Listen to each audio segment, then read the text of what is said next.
Vous voulez piocher une autre boule? Donc ni orange, Ni bleu, ouais. Ouais. Très bien, jaune. J'allais dire prendre jaune, c'est bien. Donc la boule jaune, entrepreneuriat jeune, entrepreneuriat, c'est intéressant aussi potentiellement qu'on aborde le sujet. C'est quoi vos âges respectifs? Aujourd'hui? Oui, bah, enfin, tu peux me dire il y a un an, mais je ferai faire les calculs après. Je pense que ça va. Moi j'ai 22 ans. Moi, j'ai 26. Ok, trop cool. Du coup, super jeune par rapport à l'âge moyen aujourd'hui des entrepreneurs en France qui doit être plus de 40 ans, je crois, sans dire de bêtises, mais je crois que c'est ça. Des gens qui montent une boîte, hein, au moment de monter une boîte. Je n'ai pas la stat exacte en tête, mais je sais que c'est cet ordre de grandeur-là. Qu'est-ce qui vous amène à entreprendre, intraprendre si tôt? En fait je pense que tu le choisis pas. Okay. Enfin je pense que les gens qui te disent je vais devenir entrepreneur quand ils sont très jeunes, c'est du bullshit. C'est-à-dire que pour moi ça peut arriver, hein, mais généralement ça t'arrive naturellement. C'est-à-dire que t'as une idée et en fait ça se développe au début en un petit projet annexe et en fait t'en as un plus gros projet et après tu dis bah en fait c'est vraiment mon job. Moi à la base quand j'ai eu l'idée de monter le crayon, j'étais en fin terminale donc j'avais 17 ans. Et juste parce que je suis passionnée de politique et que les seules personnes avec lesquelles je pouvais en parler en cours c'était mes profs. C'est là où je me suis dit il faut lancer un média qui parle aux jeunes, il faut réunir notre génération avec les médias, avec la politique. L'idée elle est vraiment venue de là, vraiment toute base. Quand j'en ai parlé avec Valran, mon frère, et c'est comme ça que on a jumelé différentes idées. Antonin et Jules, nos deux associés, sont arrivés et c'est comme ça que ça s'est développé. Mais à la base, à la vraie de vraie, la vraie raison, et c'est un truc que je communique très peu dessus parce que ça rajouterait trop de storytelling à l'histoire et parce qu'on s'en fout, mais je voulais surtout avoir un projet annexe pour me différencier pour pouvoir rentrer à Sciences Po. J'étais première de classe et je savais que ça suffirait pas. Et je me suis dit, il faut lancer un projet qui me différencie encore plus. Et j'ai pas été prise à Sciences Po. Et finalement, c'était la meilleure décision de ma vie parce que sinon j'y serais allée. Et je pense que j'aurais jamais monté le crayon. Ouais. Mais en fait, à la base, c'était vraiment pure ambition de faire une grande école parce que ma mère voulait que je fasse des études, parce que c'était dans la suite logique de la famille dans laquelle je suis née, il fallait faire des grandes études et avoir un très bon job dans le salariat et monter les échelons. C'était pas du tout prévu que. Enfin, nous, dans notre famille, avec Valran, à la base, on était vus comme des outsiders. Alors, on vient d'une famille assez tradie, assez.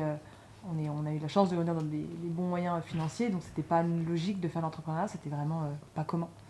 Et en fait, aujourd'hui, ça devient la norme, donc nos parents nous poussent beaucoup et sont adorables et vachement supportifs, mais à la base, pas du tout, quoi.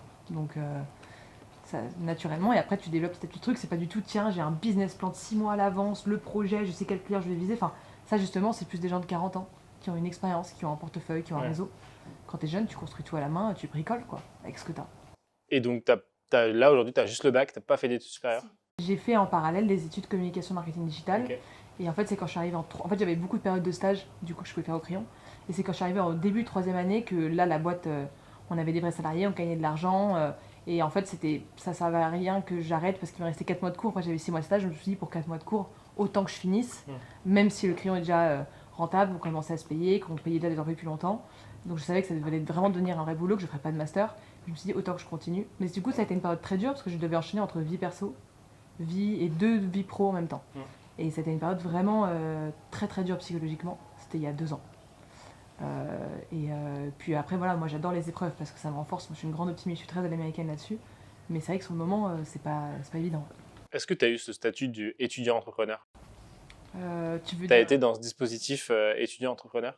Genre, tu veux dire vis-à-vis de la loi, je veux dire juridiquement? Ouais, bah en fait, c'est un dispositif institutionnel où justement, tu es en train de monter une boîte et tu es étudiant et te propose le dispositif étudiant-entrepreneur. C'est vraiment le terme du truc. J'ai pas eu ça et en plus, moi, mon école a été.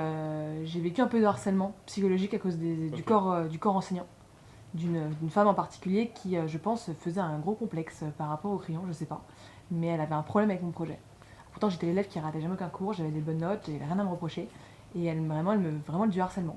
Pourtant, je suis pas facile à démolir, mais elle avait bien démoli un moment dans son bureau, mais d'une manière tellement malveillante que je l'avais vraiment mal vécu. Alors que pourtant, je suis quand même un gros caractère à la base. Et donc au contraire, pour moi, c'était même pas possible que l'école soit bienveillante là-dessus. Donc je pensais même pas que ça existait, ce genre de truc ou autre, quoi. Ok, hyper intéressant parce que moi, j'ai fait aussi cursus études et entrepreneuriat en même temps. Bon, après, j'ai arrêté les études. Et il y avait ce dispositif étudiant-entrepreneur. Et en particulier, pour le coup, moi, j'ai vécu l'expérience inverse. C'est que l'école, ils m'ont soutenu à fond. Ils m'ont donné un aménagement d'emploi du temps équivalent aux sportifs de haut niveau.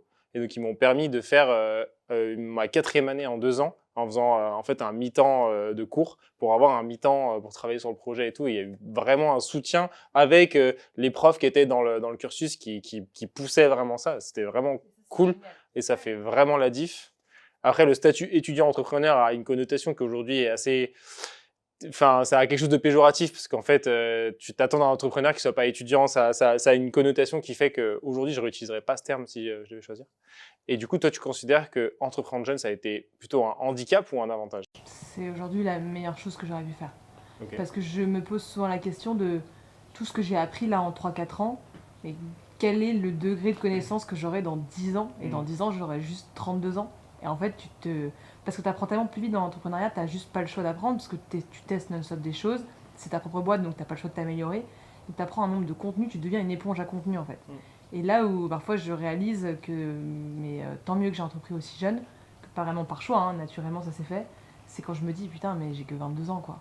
Et moi je vois vraiment, après c'est mon côté optimiste, mais moi tous les côtés un peu comme ça, où beaucoup de gens pourraient voir ça comme un truc négatif, moi au contraire je vois toujours ça comme des choses positives, parce que du coup ça te différencie, il faut juste après apprendre à bien le gérer, à bien le faire et à bien progresser dessus. Et justement pas te dire que comme t'es jeune, t'as peut-être un peu d'avance sur d'autres gens, à l'inverse, t'as de l'avance donc tu mets ponce encore plus le truc quoi. Et du coup, est-ce que tu arrives à avoir des relations avec par exemple, les gens qui étaient en promo, ou est-ce que tu trouves qu'aujourd'hui, ça crée un décalage d'avoir entrepris si tôt et du coup d'avoir été exposé et à des choses d'une intensité qui est plus élevée ou en tout cas qui est différente et d'avoir dû apprendre par toi-même et en plus aussi d'être dans des environnements où les gens sont plus âgés en fait. Donc tes interlocuteurs au quotidien, ils ont probablement 40, 50 ans, tes clients, ils sont dans cette tranche d'âge-là. Et donc, tu es exposé à des gens qui ont plus de maturité, qui ont plus d'expérience, etc. Et est-ce que ça fait qu'aujourd'hui, tu arrives toujours à connecter avec des gens qui ont ton âge? Non, beaucoup moins. Ouais. Ceux qui sont dans le même écosystème de l'entrepreneuriat, Ouais. ou qui travaillent déjà. Mais sinon, non. Déjà, dans ma tête, j'ai pas l'impression du tout d'avoir 22 ans, en fait. J'ai l'impression d'avoir plutôt vers la trentaine, déjà. Et effectivement, aujourd'hui, même mes meilleures amies de mon âge, c'est horrible, mais je m'ennuie avec elles. Et pourtant, c'est pas des gens avec lesquels je parlais de sujets méga complexes. Et au contraire, je trouve ça génial de parler de trucs débiles, genre de mecs, de potes, de soirées, enfin, de trucs vraiment juste qui te divertissent et qui te font du bien. Et même de ça, je m'ennuie parce que la manière dont elle parle, dont elle raconte les sujets, j'ai l'impression d'être tellement être passée à autre chose. C'est-à-dire que j'ai toujours un besoin d'en parler, ce qui est normal. On a tous une vie privée, on veut communiquer des trucs un peu parfois forcément très intéressants de manière intellectuelle, mais juste je préfère en parler avec quelqu'un plus âgé, ouais. Et aussi quelqu'un qui me comprendrait parce qu'il vit un peu ce que je vis au quotidien, il travaille, il a des responsabilités, il gagne sa vie, il doit gérer une compta, payer un loyer, enfin juste quelqu'un de normal quoi. La majorité de mon âge, je suis encore en études. Payer des gens même après, c'est encore un autre... Ouais, c'est un autre truc. Moi, c'est venu naturellement aussi. En fait, je m'ennuyais énormément dans mon parcours scolaire. Et il fallait que je fasse des trucs à côté. Et c'est comme ça que j'ai commencé le SEO, en fait, en créant des petits sites. Et bon, je savais même pas que ça s'appelait SEO. Je bricolais, en fait. J'étais en mode, ok, comment je fais pour que mon petit blog, là, il passe devant un autre blog? Et en fait, après, très rapidement, j'ai appris le SEO. Mais c'est vrai que, du coup, j'étais vachement en décalage avec les gens de ma promo. Et pas très intéressée par ce qui se passait dans mes cours ou même avec les gens avec qui j'étais parce qu'en fait j'étais déjà je pensais déjà à autre chose, tu vois. J'étais là, ok, comment on fait ça, je m'en foutais, tu vois, de parler de soirée ou de choses comme ça. Moi j'étais en mode, ok, donc là comment je fais pour que mon site internet il me génère de l'argent et après enfin tu vois, j'étais déjà dans une autre dimension. Il y a très peu de gens du moins que j'ai rencontré à cette époque qui avait cette un peu fibre entrepreneuriale avec qui je pouvais discuter. Donc souvent je discutais avec plus mes potes, c'était plus des adultes à cette époque où je suis en mode ok, mais du coup toi comment t'en es arrivé là, etc. Je pouvais enfin m'identifier. Et sinon en fait moi l'entrepreneuriat il est juste venu tout seul quoi. Je me suis dit ok j'ai envie de faire ça et ça t'emmène à une autre idée, puis ça t'emmène à une autre idée, puis cette idée là grossit et après tu te retrouves avec une idée de business et t'es en mode ok vas-y je le tente et on verra où ça mène et soit ça rate et du coup t'apprends des beaux trucs, soit ça fait ton projet de vie. Je suis assez d'accord avec ce que tu disais au début sur t'as plein de gens, la plupart des gens qui disent je veux entreprendre ou je veux entreprendre, c'est assez rare qu'ils le fassent ou c'est assez rare qu'ils aillent au bout. Et la plupart du temps, c'est exactement, tu pars d'un petit truc et t'as pas du tout forcément d'ambition, c'est juste tu mets les mains dedans, c'est dans ta chambre, tu fais des sites internet, ah ouais, je veux résoudre mon problème, je vais le résoudre, je vais faire le truc. Et ça marche et il y a ce mindset. Et c'est vrai que ce truc de non, mais je vais faire des études, ensuite je vais faire 3-4 ans de CDI, et ensuite je vais monter ma boîte quand j'aurai de l'expérience. C'est vraiment, en général, quand quelqu'un te dit ça, tu sais que jamais il montera sa boîte en fait. Il va faire 3-4 ans de CDI, il sera dans le confort salarial, et il y a vraiment pas de jugement. C'est-à-dire qu'il y a les gens qui ont envie de faire du CDI, enfin les gens qui sont dans le salariat, les gens qui sont entrepreneurs, il n'y a pas J'aime pas trop ce truc qu'il y a eu des dernières années, il faut absolument tout le monde doit entreprendre, etc. C'est faux. C'est une très belle expérience pour ceux qui ont envie. Ça amène plein de problématiques, de contraintes comme celles qu'on vient d'évoquer, de juste le décalage potentiellement avec des gens qui ont ton âge quand t'es jeune. Et du coup, il y a pas de meilleur truc. Par contre, en général, quand tu prends cette tranche salariale, c'est super dur de t'en sortir. Après, tu commences à avoir une vie stable, t'empruntes pour avoir un appart, etc. Et plus le temps passe, plus c'est difficile finalement de se lancer. Et moi, si je répondais à la première question sur l'entrepreneuriat jeune, je dirais qu'un des avantages, c'est que tu pars, t'as rien à perdre en fait. Tu pars juste avec, t'as l'énergie, le temps, pas de famille, rien, aucune contrainte, vas-y, go. Tout ce que j'ai, c'est du temps à mettre dedans, je vais apprendre des trucs et tu verras bien après ce qui se passe, si ça marche pas. Ce côté même un peu innocent de te dire, Ouais. dans les cas, je pourrais toujours faire des études plus tard, je pourrais Ouais. toujours retrouver un boulot plus tard, j'ai pas de responsabilité derrière moi. Et justement, ça fait que t'oses beaucoup plus facilement prendre les risques. Quand t'as 40 ans, 3 enfants et que t'as un bon salaire dans une boîte, le risque en fait est beaucoup plus dangereux, beaucoup plus risqué. Ouais. Et puis, tu t'es construit déjà des réussites pro sur deux choses, donc tu as quelque chose à perdre aussi sur ta propre estime de toi-même, alors que dans ton point, quand tu es jeune, tu n'as rien construit, tu es vraiment sur le point de départ. Mais juste pour finir sur ce sujet, est-ce que vous avez une personne, admettons, qui regarde la vidéo, qui a 18 ans, qu'est-ce qu'on lui dit sur cette partie entrepreneuriat jeune, quoi? J'ai ma petite idée sur votre réponse. Moi, je dirais l'importance d'être curieux le plus tôt possible. Pour que le plus tôt possible, tu trouves les sujets qui t'intéressent, les domaines qui te passionnent. De toute façon, quand tu montes une boîte, elle marche aussi quand c'est vraiment un domaine qui te passionne. Où en fait, tu ne comptes pas tes heures parce que t'es pas déprimé quand t'es le dimanche soir, t'es pas méga heureux quand t'es vendredi soir, parce que t'aimes tellement ce que tu fais que c'est pas un pain de bosser dessus, quoi. Et donc c'est ça qui fait que d'ailleurs ta boîte grossit, parce qu'en fait tu bosses beaucoup plus que la majorité des gens, tu bosses pas 35 heures par semaine. Donc c'est vraiment le côté curieux de vite trouver et pas de... Parce que la majorité des gens qui font des grandes écoles de commerce, genre les 3 ou 5 meilleures écoles de commerce, ils sortent de là avec un bac plus je sais pas combien, ils savent même pas toujours pas ce qu'ils veulent faire. Les mecs sont lost alors qu'on leur a dit toute leur vie que ça va être l'élite de la société, nos prochains ministres, nos prochains financiers, avocats, ce que tu veux. Les types sont complètement lost. Et en plus se prennent pour les rois du monde. Et c'est marrant, je me dis, c'est hallucinant cette en fait immaturité de décalage de vie, autant du corps enseignant que des élèves. Et c'est pour ça que l'importance d'être curieux vite, ça veut pas dire que tu vas aimer tout, mais au moins il y a forcément un truc qui peut au moins t'intéresser quand tu es plus jeune, qu'importe le domaine, mais va t'aider à croître plus vite. Et aussi, si tu veux entreprendre, le truc le plus important, c'est d'entreprendre avec des associés. Moi, j'estime que c'est une énorme erreur d'entreprendre seul. La plus grosse erreur. En fait, tu ne peux rien faire de légendaire tout seul. Après, je ne demande pas aux gens d'avoir la même ambition que tout le monde. Chacun fait ce qu'il veut. Mais tu ne penses pas créer un projet légendaire tout seul. D'ailleurs, tous les plus gros entrepreneurs très connus, même s'ils sont à la base solopreneurs, il y a une équipe derrière. Personne n'est jamais seul. Et donc, il y a beaucoup de gens qui disent « Ouais, mais non, mais j'ai peur, ni question de part, question d'entente, question de décision. » Ouais, mais en fait, ça, c'est des détails.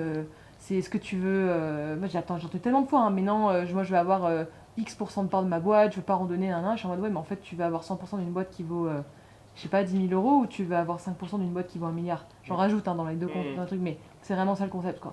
Et surtout, quand tu vas pas bien, quand tu as des décisions difficiles à prendre, bah, tu as les autres qui sont là pour tenir la baraque. Et c'est ça qui fait que tu construis un projet que t'aimes, qui est légendaire et qui ira loin. Ça te ferait un bon post LinkedIn. Moi, je dirais, c'est assez classique, mais en fait, faut s'écouter, quoi. S'écouter et foncer et un peu garder cette innocence de croire que tout va fonctionner. Est-ce que c'est plus avec l'expérience que tu as l'impression que tu vas te planter, et que tu commences à avoir la notion des risques et que tu commences à penser à ah ouais, est-ce que je peux en payer mon loyer, est-ce que alors que quand tu es dans cette un peu foule de ouais, tout peut fonctionner, tout va marcher, je trouve que c'est là en fait que tu dois t'accrocher à ton truc et tout tenter pour voir que ça marche, quoi. Et on a pas parlé, mais je suis quand même d'avoir un petit focus sur ça. Intrapreneuriat vs entrepreneuriat. Alors peut-être pas VS, mais plus spécifiquement pour toi, Amandine, qui a mis ça en place alors que tu as un job salarié. C'est quoi pour toi les contraintes et c'est quoi les leviers ou les facteurs de réussite? Les contraintes, c'est le temps. Ouais. Parce que quand tu es 100% investi dans les deux projets, bah, tu aimerais pouvoir te dédoubler, mais parfois ça fonctionne pas. Il faut que tu apprennes à respecter tes limites et pas finir en burn-out aussi. Accessoirement, c'est toujours mieux. Et par contre, les avantages, c'est... moi, j'ai jamais appris aussi vite en étant à 2 endroits en même temps, en fait. C'est-à-dire que toutes les problématiques que j'ai rencontrées chez Wallaxy, je les ai rencontrées soit dans ma boîte à moi, soit ma boîte m'a pris de l'avance sur les problématiques que j'allais rencontrer chez Wallaxy. Et en fait, j'avais toujours une longueur d'avance, quelque part, parce que en fait, j'avais déjà rencontré cette problématique-là. Et je trouvais ça super cool d'avoir une double casquette, de ne pas avoir à choisir entre, ouais, faut être soit entrepreneur, soit faut être salarié. Bah, en fait, les deux sont super cool parce que à la fois tu montes ton projet et en même temps, bah, si tu es dans une boîte que tu kiffes et que c'est un projet dans lequel tu as encore des choses à apporter, bah, tu peux continuer à le faire. Il y a pas, en fait, j'aime pas trop cette notion de devoir choisir, tu vois. Si tu es bien dans ta situation, bah, continue. Et puis si un jour ça doit faire autrement, bah, ça se présentera à toi. Mais du coup, je trouve ça plutôt cool parce que tu apprends énormément en fait. C'est un peu comme si ça t'échauffe à être un mini CEO en tant que salarié, quoi. Et je pense qu'il y a plein de boîtes qui ont peur de laisser leurs salariés faire du freelance à côté ou lancer des trucs à côté, alors qu'en fait, on l'a dit, tu apprends tellement vite qu'en fait, tu te retrouves avec des gens qui ont des compétences qui sont hors normes par rapport aux salariés moyens, entre guillemets, justement parce qu'ils sont exposés à plein de problématiques diverses à côté. Et en plus, ils sont plus à même de comprendre les problématiques d'une boîte parce qu'ils ont quelque part une forme de boîte.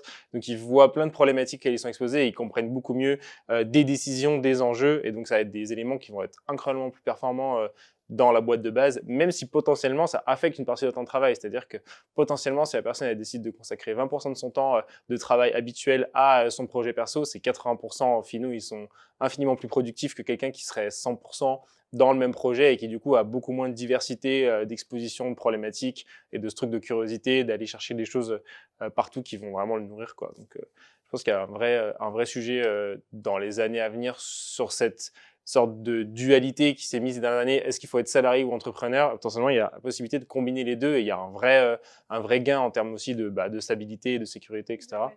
Et faut juste arriver à composer les deux au niveau temporel.